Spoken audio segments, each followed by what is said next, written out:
Turning 60 doesn't mean life slows down, it just means we start to live a little differently. In fact, for many of us, these years can be some of the most meaningful. There's more time to reflect, to enjoy the people we love, and to care for ourselves in ways we might have postponed before. But sometimes, without even realizing it, we carry with us certain habits that quietly wear us down. They don't scream for attention. They don't cause big problems right away. Instead, they slowly chip away at our energy, our peace of mind, and even our chances of living well into our 90s. So today, let's talk, just you and me, heart to heart, about 5 little things many of us do after 60 that can actually stand in the way of a long, healthy life. And more importantly, let's look at how we can gently turn those habits around, without stress or pressure. Just small steps, done with kindness and care. Before we get into it, if you've been enjoying these conversations, I'd love for you to subscribe to the channel. It helps the message reach more people who might really need it. And if this video speaks to you, don't forget to give it a thumbs up and share it with someone you care about. Now let's begin. Here's the first thing many people over 60 do, sometimes without even thinking, that can quietly shorten the road ahead. Skipping movement, even in small ways. It might not seem like a big deal. After all, haven't we earned the right to slow down a bit? Maybe we used to walk every day, but now we tell ourselves we're too tired. Maybe we sit more than we used to, on the couch, at the dining table, or even in bed, scrolling on our phones or watching TV.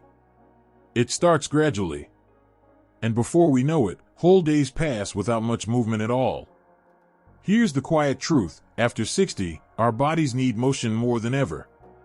Not for fitness, not to stay in shape like we might have in our younger years, but simply to keep things flowing. Blood, joints, energy, even mood, they all rely on gentle, regular movement.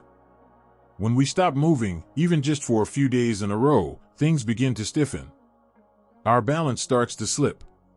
Muscles shrink faster than we expect. Our heart and lungs become a little less efficient. And the less we move, the less we feel like moving, which becomes a cycle that can be hard to break. But here's the good news, it doesn't take much to shift things back. We're not talking about hour-long workouts or anything extreme. In fact, what works best after 60 is something far more natural.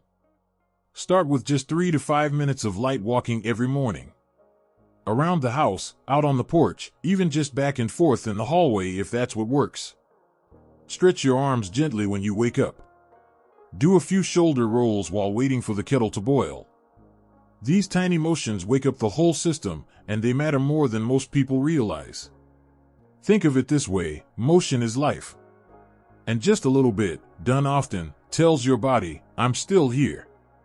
I still care. Let's keep going. If you've found yourself slowing down lately, it's okay. There's no guilt here. Life gets heavy sometimes.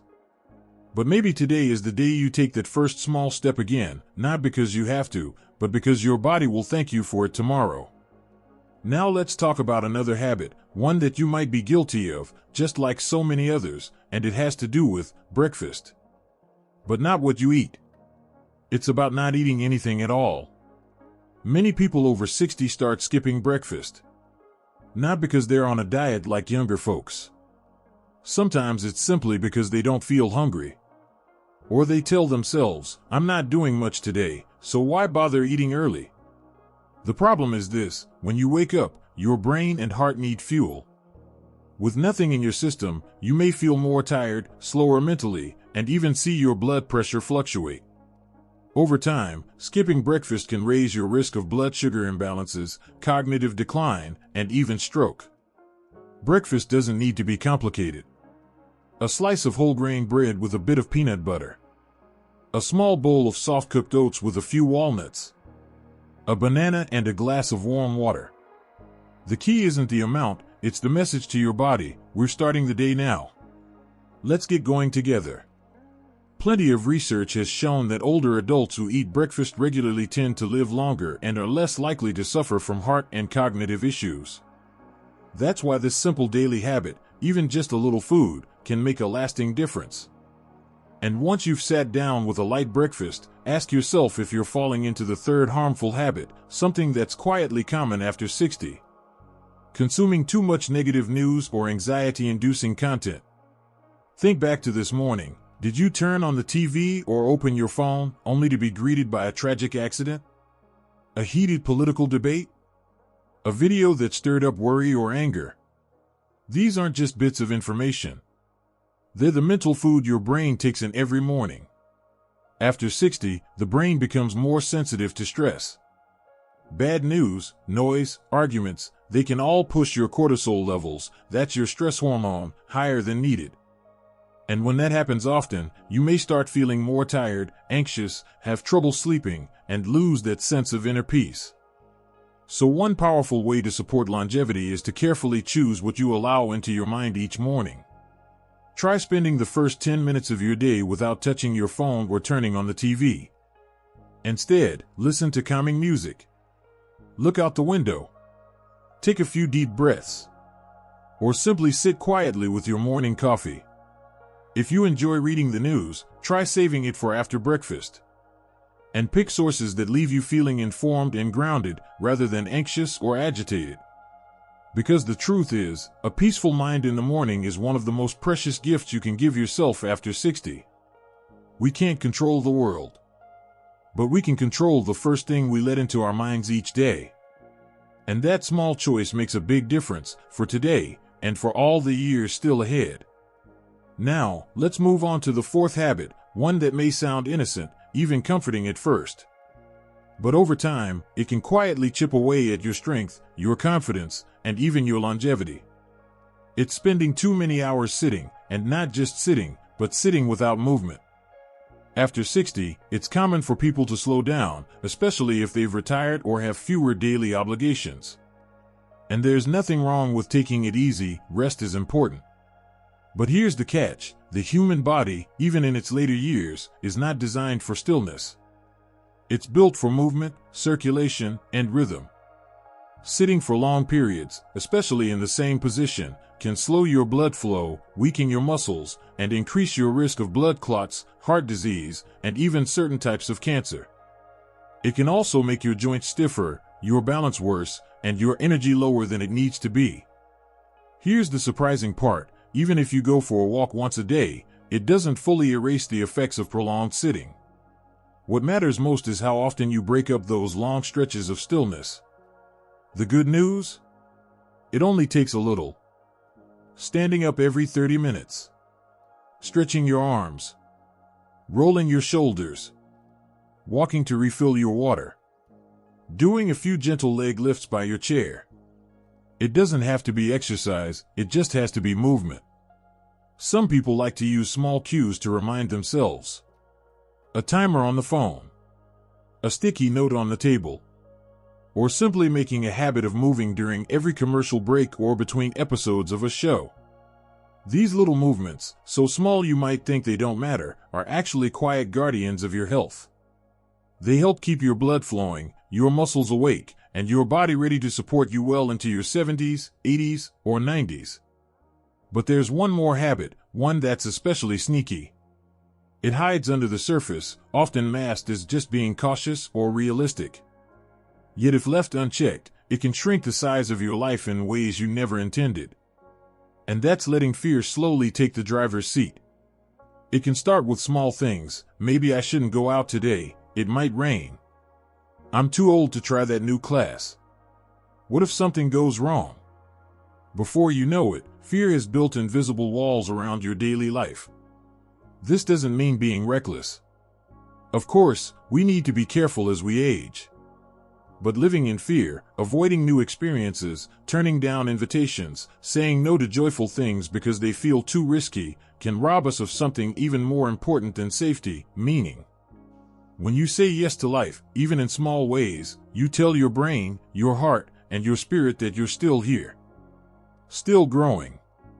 Still worthy of wonder and connection. That yes might look like trying a new recipe. Joining a community group. Learning something on YouTube. Going for a walk in a different part of town. Calling someone just to chat. signing up for a painting class, or just dancing in the living room for 5 minutes. Whatever it is, it's your gentle act of defiance against fear. Your quiet statement, "I'm not done yet." And that mindset, more than any vitamin, any workout, any headline, can be the most powerful habit of all. Because your body listens to your mind. If your thoughts are filled with hope, courage, and curiosity, your cells will follow.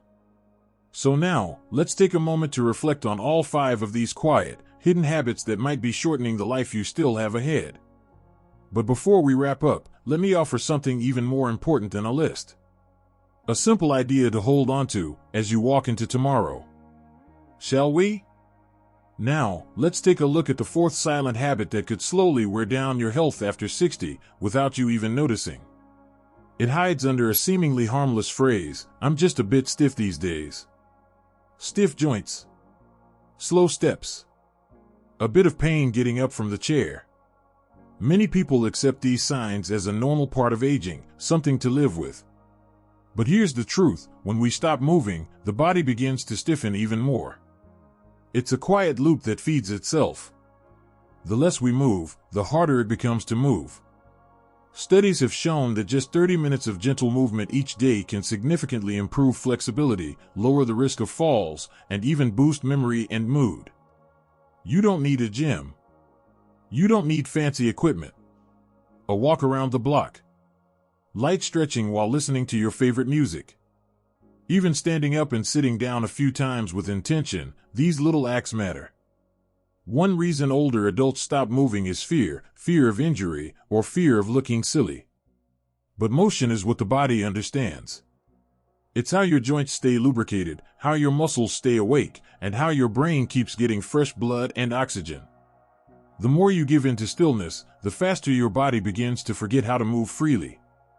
And here's something beautiful, movement doesn't just heal the body. It heals the mind.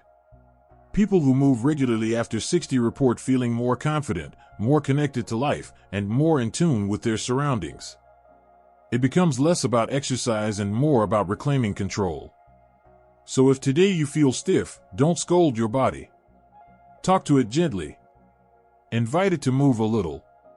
Swing your arms. Stretch your back. Rotate your ankles while sitting.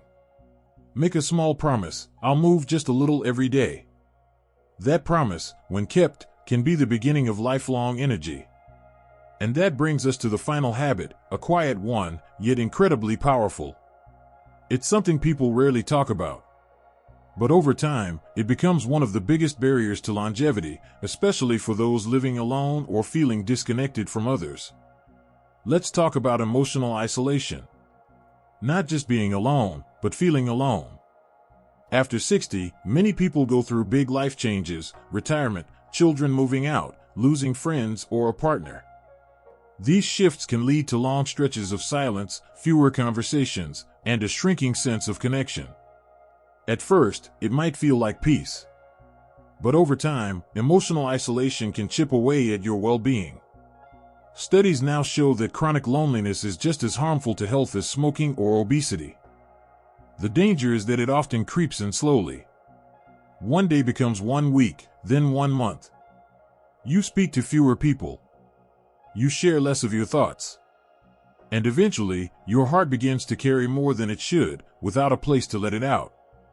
But the good news is this: connection doesn't have to be big or dramatic. A short phone call.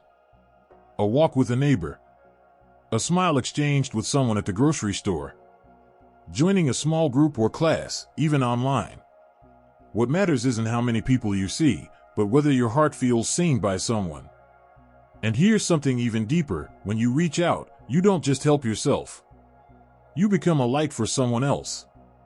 Loneliness is more common than we think. Your voice, your presence, could be the spark that lifts another soul out of silence. So today, ask yourself, when was the last time I had a meaningful conversation? Who can I check in on, not just for me, but for them? That simple act could be the healthiest thing you do all day. Because in the end, longevity isn't just about what we eat or how we move. It's also about how connected we feel, to our bodies, our mornings, our breath, and to each other. So now, we've gently walked through 5 small but mighty habits that people over 60 often overlook, sometimes without even realizing. And each of them carries a message. How we start our mornings has a ripple effect, not just for the hours ahead, but for the years to come. It's never too late to begin again. Even if some of these habits are new to you, or you've fallen out of rhythm over time, that's okay. Longevity isn't about perfection. It's about choosing, over and over, to return to what nourishes you, body, mind, and spirit. You don't have to do all 5 tomorrow. Just pick one. Maybe it's setting your alarm 5 minutes earlier to sit quietly before the day begins. Maybe it's eating a small, comforting breakfast even if you don't feel hungry. Or maybe it's turning off the news and turning on a piece of music that lifts your mood. These are not grand gestures, but they are powerful ones. And the beauty is, you're not alone in this. Right now, there are thousands of others, just like you, watching this video, choosing to live with more intention, more care, and more heart. If this message resonates with you, I invite you to subscribe to the channel. Tap the like button, and most importantly, share this video with someone you care about. You never know whose morning you might brighten. Take care of yourself. You matter more than you know. And remember, the way you begin your day could be the beginning of a whole new chapter. See you next time.